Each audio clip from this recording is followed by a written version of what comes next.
Ashok sir, വന്ദേ ഭാരതിന്റെ ഉദ്ഘാടന യാത്ര, ആ യാത്രയിൽ സ്കൂൾ കുട്ടികളെ കൊണ്ട് RSSന്റെ ഗണഗീതം പാടിപ്പിച്ചു എന്നതാണ് വിവാദം.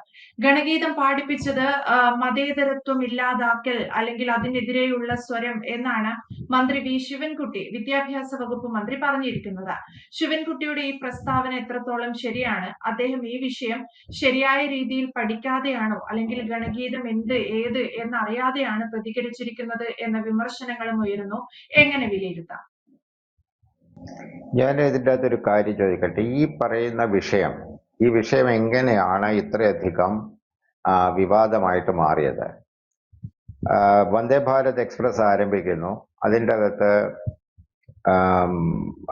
എളമക്കര സരസ്വതി വിദ്യാലയത്തിലെ ഒരു ഗ്രൂപ്പ് ഓഫ് കുട്ടികളും 2 അധ്യാപകരും അവർ യാത്ര ചെയ്യുന്നു. യാത്ര ചെയ്യുമ്പോൾ ഈ പറയുന്ന മാധ്യമപ്രവർത്തകർ അവരെ കണ്ടിട്ട് ഒരു പാട്ട് പാടാൻ പറയുന്നു. അതാണ് നമുക്ക് മനസ്സിലാക്കാൻ പറ്റുന്നത്. അപ്പം അവരാദ്യം വന്ദേമാതരം പാടുന്നു, ഒന്നുകൂടെ പാട് അല്ലെങ്കിൽ വേറൊന്നുകൂടെ പാട് എന്ന് പറഞ്ഞിട്ട് ഈ പാട്ടിലേക്ക് വരുന്നു. ഈ പാട്ടിലേക്ക് വന്നു കഴിഞ്ഞപ്പോൾ മാധ്യമങ്ങള് ബസ്റ്റ് ചെയ്ത വാർത്ത, പുറത്തുവിട്ട വാർത്ത എന്ന് പറയുന്നത് RSSന്റെ ഗണഗീതം ഒരു പബ്ലിക് സ്പേസിൽ ഇതിന് ഉദ്ഘാടനത്തിനിടയ്ക്ക് പാടി എന്ന് പറഞ്ഞിട്ട് ഒരു വാർത്ത ബ്രേക്ക് ചെയ്യുകയാണ് ചെയ്യുന്നത്. ഇവിടെയാണ് നമ്മുടെ സംശയം ഉദിക്കുന്നത്. അത് കൃത്യമായ ഒരു മാനേജ്മെന്റിന്റെ ഭാഗമായിട്ട് അല്ലെങ്കിൽ RSSന്റെ കയ്യിൽ കിടന്നിട്ട് ഈ മാധ്യമപ്രവർത്തകർ കളിച്ചതിന്റെ ഭാഗമായിട്ട് ആവില്ലേ ഈ പറയുന്ന വാർത്ത ബ്രേക്ക് ചെയ്തത്? അതാണ് അതിൻ്റെ അകത്ത് അന്വേഷിക്കേണ്ട കാര്യം. ഈ റിപ്പോർട്ടർ ചാനലും ഏഷ്യാനെറ്റും എല്ലാവരും ചെയ്തത്, ഏഷ്യാനെറ്റിനാണെങ്കിൽ അത് അവർക്ക് ലാഭം ഉണ്ടാക്കാനാണ് നോക്കാം. റിപ്പോർട്ടർ ചെയ്യുമ്പോൾ നമ്മൾ ആലോചിക്കേണ്ടത് സ്വാഭാവികമായിട്ടും ഇടതുപക്ഷ ഹാൻഡിലുകളിലേക്ക് അല്ലെങ്കിൽ ഇടതുപക്ഷ ആളുകളിലേക്ക്, ഇന്ന് കൈരളിയെക്കാട്ടിലും കൂടുതൽ ആളുകൾ ഇടതുപക്ഷക്കാർ കാണുന്ന ഒരു ചാനലാണ് റിപ്പോർട്ടർ.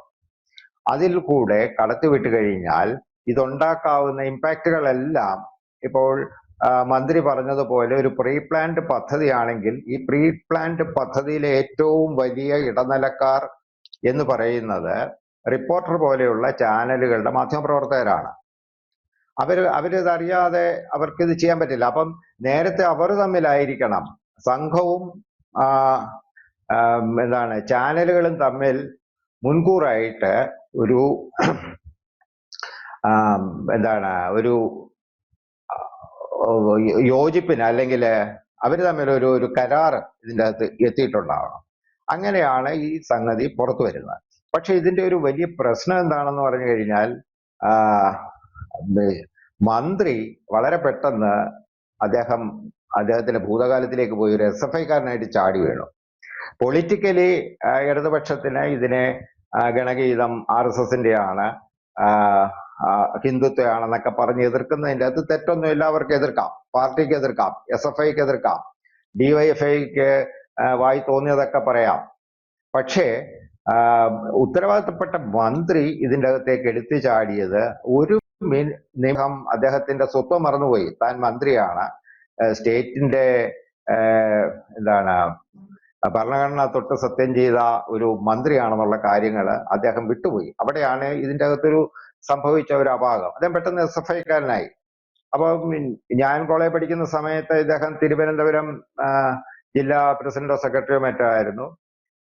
ഇദ്ദേഹം ഇതുപോലെ പൊട്ടിത്തെറിക്കുന്ന കണ്ടിട്ടുണ്ട്. ഞാൻ പഠിച്ച കോളേജില് വിദ്യാർത്ഥി സമരത്തിനെ തുടർന്ന് CRPFനെ വിന്യസിച്ചു കഴിഞ്ഞപ്പം ശിവൻകുട്ടി സഖാവ് ഉച്ചത്തില് അലറി വിളിച്ചു, എറിയടാ അവരെ എന്ന് പറഞ്ഞ. പക്ഷേ അവിടുത്തെ കോളേജിലെ യൂണിറ്റ് സെക്രട്ടറി ഉടൻ തന്നെ സംയമനം പാലിച്ചത് കൊണ്ട് CRPFകാര് തല്ലിയില്ല എന്നുള്ളതേ ഉള്ളൂ. ഇദ്ദേഹത്തിനെ അല്ല, വിദ്യാർത്ഥികളെ തല്ലിയില്ലാത്തതിനൊരു കാര്യം എന്ന് പറഞ്ഞാൽ അയാൾ തടഞ്ഞു നിർത്തി. അപ്പം അങ്ങനെയുള്ള പൊട്ടിത്തെറിയുടെ ഒരു ഉസ്താദാണ് ഈ ശിവൻകുട്ടി സഖാവ്. അപ്പൊ ശിവൻകുട്ടി അദ്ദേഹം ഇപ്പോൾ മന്ത്രിയാണെന്നുള്ള കാര്യം വിട്ടുപോയിട്ടാണ് കയറി SFIക്കാരനായിട്ട് ആണ് പെട്ടെന്ന് ചാടി വീണിട്ട് പറഞ്ഞത് RSSന്റെ അജണ്ടയാണ്, അതിനെ അത് ഇത് ചെയ്യുന്നൊക്കെ പറഞ്ഞത്. പക്ഷെ മന്ത്രി എന്ന നിലയിൽ അത് വളരെ സൂക്ഷിച്ച് ചെയ്യേണ്ട ഒരു കാര്യമായിരുന്നു. ഇതിന്റെ അകത്ത് മന്ത്രി ഇങ്ങനെ പറഞ്ഞതോടുകൂടി സംഭവിച്ച ഒരു വിഷയം എന്താണെന്ന് ചോദിച്ചു കഴിഞ്ഞാൽ, ഇതെന്ന് പറയുന്നത് കുട്ടികളുടെ മനസ്സിനെ, മന്ത്രി പൊട്ടിത്തെറിച്ചത് കുട്ടികളുടെ മനസ്സിനെ ബാധിക്കും, വളരെ കാര്യമായിട്ട് ബാധിക്കും. അവർ പേടിച്ചു പോകും. അവർ പേടിച്ചു പോയി കഴിഞ്ഞാൽ അത് ബാലാവകാശ കമ്മീഷൻ അന്വേഷിക്കേണ്ടതായിട്ടുള്ള ഒരു അവസ്ഥ വരും, അവരുടെ കുട്ടികൾക്കുണ്ടാകാവുന്ന ഭയം, ഭീതിയൊക്കെ. പക്ഷെ അപ്പോഴും നമ്മൾ ആലോചിക്കേണ്ട ഒരു കാര്യം എന്ന് പറയുന്നത്, ഈ സംഗതി ട്രിഗർ ചെയ്ത കക്ഷികളെ തൂക്കണം. അതെന്ന് പറയുന്നത് കേരളത്തിലെ മാധ്യമപ്രവർത്തകരാണ്. അവര് പർപ്പസ്ഫുൾ ആയിട്ട് ഒരു ഏരിയയിലേക്ക് ഈ സംഗതി കൊണ്ടുപോവുകയും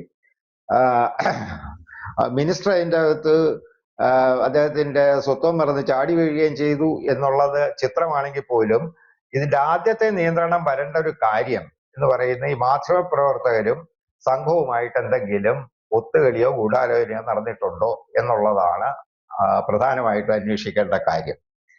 അപ്പൊ ഇതിന്റെ ഒരു പ്രശ്നം എന്താണെന്ന് പറഞ്ഞു കഴിഞ്ഞാൽ, ഈ കേസ്, അതായത് ബാലാവകാശ കമ്മീഷൻ, കേരളത്തിലെ ബാലാവകാശ കമ്മീഷൻ ഇതിനെതിരെ കേസെടുക്കാൻ പോകുന്നില്ല. പക്ഷേ കേന്ദ്ര ബാലാവകാശ കമ്മീഷനിലേക്ക് ഈ കേസ് റെഫർ ചെയ്യാനുള്ള എല്ലാവിധ സാധ്യതകളും ഉണ്ട്. കാരണം BJP-യെ സംബന്ധിച്ചിടത്തോളം അവർക്ക് ഇതൊരു വീണ് കിട്ടിയ, അല്ലെങ്കിൽ അവര് കരുതിക്കൂട്ടി ഉണ്ടാക്കിയ ഒരു അവസ്ഥയാണ്. ആ അവസ്ഥയെ അവർ പരമാവധി മുതലെടുക്കാൻ നോക്കും. മാത്രമല്ല, കേരളത്തിലെ BJP-യുടെ പ്രസിഡന്റിന് പ്രത്യേകമായ ചില താല്പര്യങ്ങൾ ചില ചാനലുകളോടും ഉണ്ട്. അപ്പം സ്വാഭാവികമായിട്ട് ഈ കേസ് എന്റെ ഒരു തോന്നല്ല, കേന്ദ്ര ബാലാവകാശ കമ്മീഷന്റെ മുമ്പിലെത്തി കഴിഞ്ഞാൽ കേന്ദ്ര ബാലാവകാശ കമ്മീഷൻ നേരിട്ട് ഇതിന്റെ അകത്ത് ഒന്നും ചെയ്യാൻ പറ്റില്ല. അവര് ചെയ്യുന്ന പരിപാടി എന്ന് പറയുന്നത് ഇതിനേക്കാളിലും മോശമായിട്ടുള്ള ഒരു അവസ്ഥയാണ് നമുക്കിനി പ്രതീക്ഷിക്കാനുള്ളത്. അത് ഗവർണർ വഴി DGP-ക്ക് ഇത് അന്വേഷിച്ച് റിപ്പോർട്ട് കൊടുക്കാനായിട്ട് പറയും. അത് ഇത്രയൊക്കെയാണ് അവരുടെ പൊളിറ്റിക്കൽ മൈലേജിന്, അവർക്ക് ഇത്രയൊക്കെ മതി.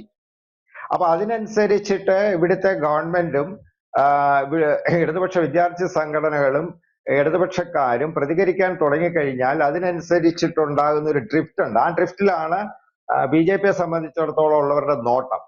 അപ്പൊ നമ്മൾ കേന്ദ്ര ബാലാവകാശ കമ്മീഷൻ ഗവർണർ വഴി ഇത് DGP-യെ കൊണ്ട് അന്വേഷിപ്പിക്കാൻ തുടങ്ങിക്കഴിഞ്ഞാൽ ഉള്ള അവസ്ഥ നമ്മൾ ആലോചിക്കണം. ഗവർണറെ പറ്റി ഇവർ പറയുന്ന പരാതി എന്ന് പറയുന്ന നാഗ്പൂരിന്റെ പ്രതിനിധി എന്നാണ്, അല്ലാതെ പ്രസിഡന്റിന്റെ പ്രതിനിധി എന്ന് അവർ അങ്ങോട്ട് പറയുന്നില്ല. അതാണ് പറയേണ്ടത്. അപ്പം അവര് പറഞ്ഞ രീതിയിൽ, അല്ലെങ്കിൽ അദ്ദേഹത്തിന്റെ എല്ലാവിധ ചുമതലകളും ഉത്തരവാദിത്തങ്ങളും നിർവഹിച്ചുകൊണ്ട് ഇതിനെതിരെ ഈ നടപടിയുമായിട്ട് മുന്നോട്ട് പോയി കഴിഞ്ഞാൽ പിന്നെയും വെട്ടിലാകാൻ പോകുന്നത് ഇടതുപക്ഷമാണ്. വെട്ടിലാക്കിയ മാധ്യമപ്രവർത്തകർ അവരുടെ ഇമ്മ്യൂണിറ്റി വെച്ച് രക്ഷപ്പെടാൻ ശ്രമിക്കും. പക്ഷെ ഈ കേസിൽ അങ്ങനെ രക്ഷപ്പെടണം എന്ന് നമുക്ക് പെടാൻ പറ്റും എന്ന് പ്രതീക്ഷിക്കാൻ പറ്റില്ല. മാധ്യമപ്രവർത്തകർ കുടുങ്ങാനുള്ള എല്ലാവിധ സാധ്യതകളും ഇതിൻ്റെ അകത്തുണ്ട്.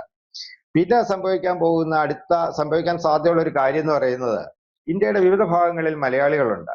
മലയാളികൾക്ക് ഈ കാര്യം കേന്ദ്ര വിദ്യാഭ്യാസ വകുപ്പിനോ അല്ലെങ്കിൽ ഈ പറയുന്ന ബാലാവകാശ കമ്മീഷനോ എഴുതാം, അവരെ അറിയിച്ചുകൊണ്ട് ഒരു കാര്യം ചെയ്യാം. ഇനി അതല്ലെങ്കിൽ ഈ പറയുന്ന കേരളത്തിലെ മാധ്യമപ്രവർത്തകർക്കെതിരെ ഈ കേരളത്തിലെ തന്നെ വിവിധ